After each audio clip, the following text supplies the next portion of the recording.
nagbabalik. Day 3 natin this year 2025. At ito na nga mga idol, at umpisahan natin ito sa ating squat. At ang ating workout pala ngayon is yung ating lower then back. Yan yung ano natin ngayon mga idol. At inuna natin dito yung ating squat workout. Then yung ating dito is yung 4 sets din. 12 repetition mula sa pinaka magaan hanggang sa pinaka maximum natin na kaya. At ito yung last set natin is itong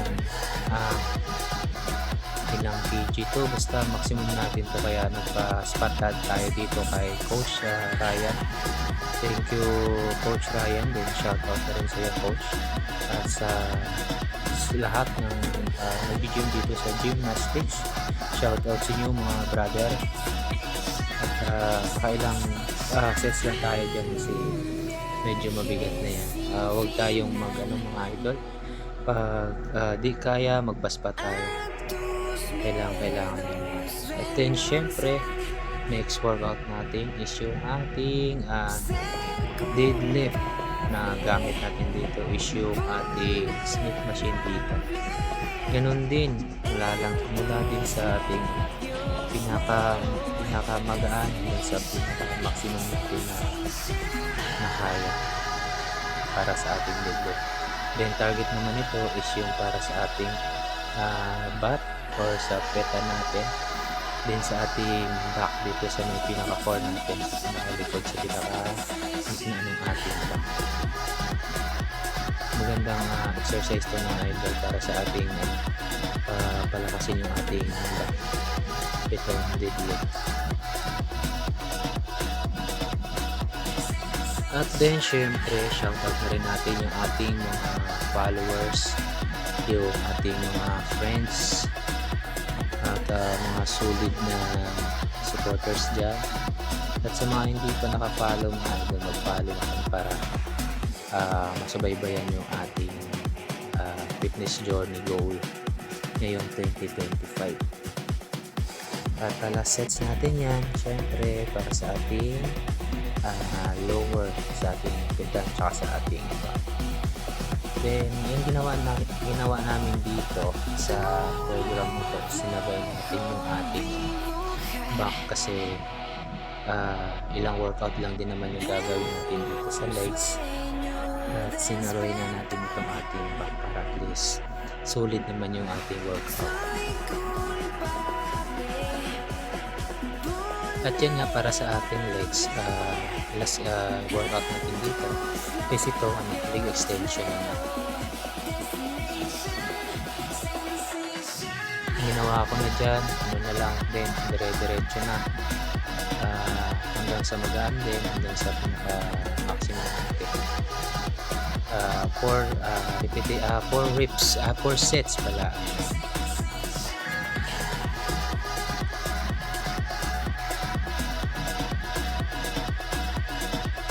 Sikapin yung mga idol pag magbubuhat kayo yung mas maganda yung failure. Natin mas maganda yun. At yung failure, tapos yung walang spatter, yung spot, mas effective yun. Pero syempre ingat pa rin. At then ito nga, mag-umpisa na tayo dito sa ating back. Syempre una dyan yung ating lat pull down wide para din po sa ating back, para sa ating back, para lapad-lapad tayo tingnan. Kung gusto nyo lumapad tingnan at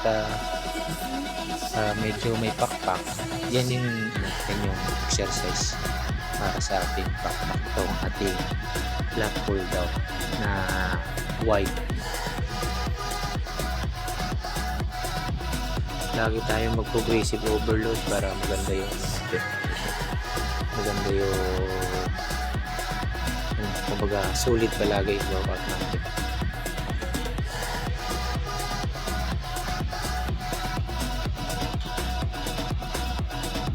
Yan, last sets natin dito sa ating pull down. Ito ang ating ilang pounds na pull down natin dito mga idol.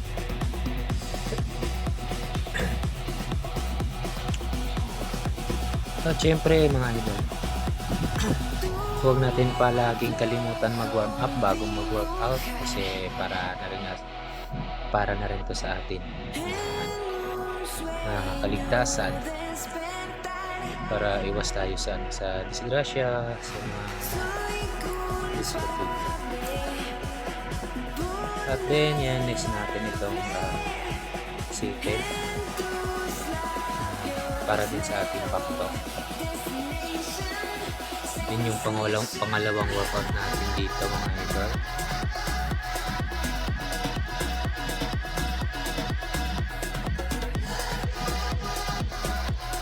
Kailangan lang natin ito tiyagaan para maganda yung maganda yung resulta ng ating 2025 para sa goal. Yung lalo na yung natin yung diet natin, talagang importante yun. Yung pagkain natin ng mga healthy foods like protein natin, dapat may hit natin yun, calorie intake. Then syempre medyo di pa natin kabisado yung macros kung paano yun, pero medyo may idea na ako doon kung paano nasa serve yun or paano total yun. Pero yung pagpasok sa katawan, kagaya sa height natin, sa timbang natin, kung ilan ang kailangan, kung kailan kakain, or kung ilang kilo yung kakainin, yun parang ganun. Kasi merong timbang-timbang yan para sa pagkain natin. Pero hindi pa naman ako umaabot sa ganun. Yung ginagawa ko lang ngayon is yung healthy foods na bahala na kung ilang kilo man yun, basta kinakain ko is yung good for health. Iwas sa juice, iwas sa mga soda, soft drinks yan, kasi matataas sa sugar at calories.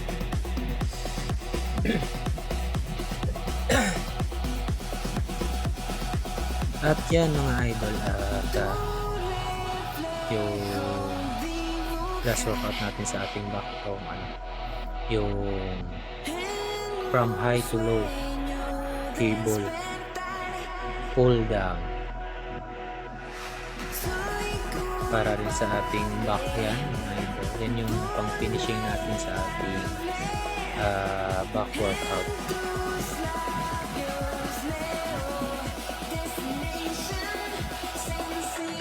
For sets, then 12 repetition each, then close to failure, para at least sulit.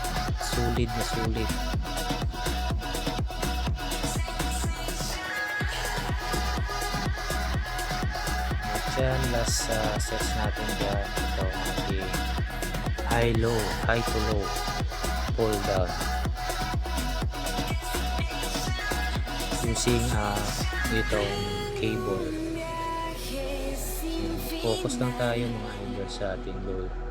Kung ano mang mga goal nyo, focus lang para makuha nyo kung ano yung gusto nyo makuha. Minsan sobra pa, basta lang talaga, focus lang, tiwala sa sarili, yun lang. Tapos pasensya lang, yun ang kailangan. Pero ito nga mga idol, after nung back workout ko,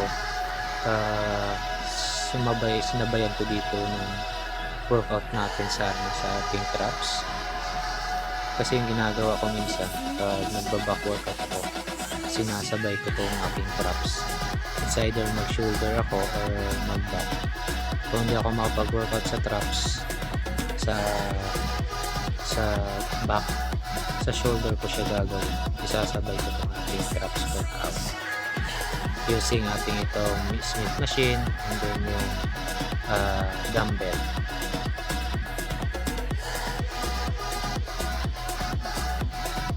Ayan, kasi medyo maliit pa yung traps natin eh.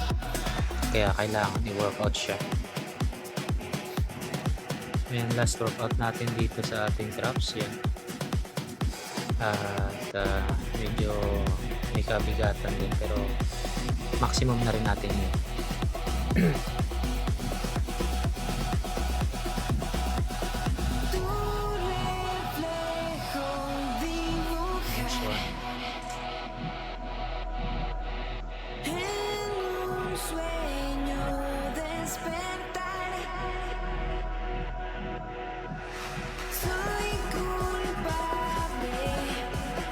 At ayan nga, syempre mga idol, tapos na tayo sa ating workout.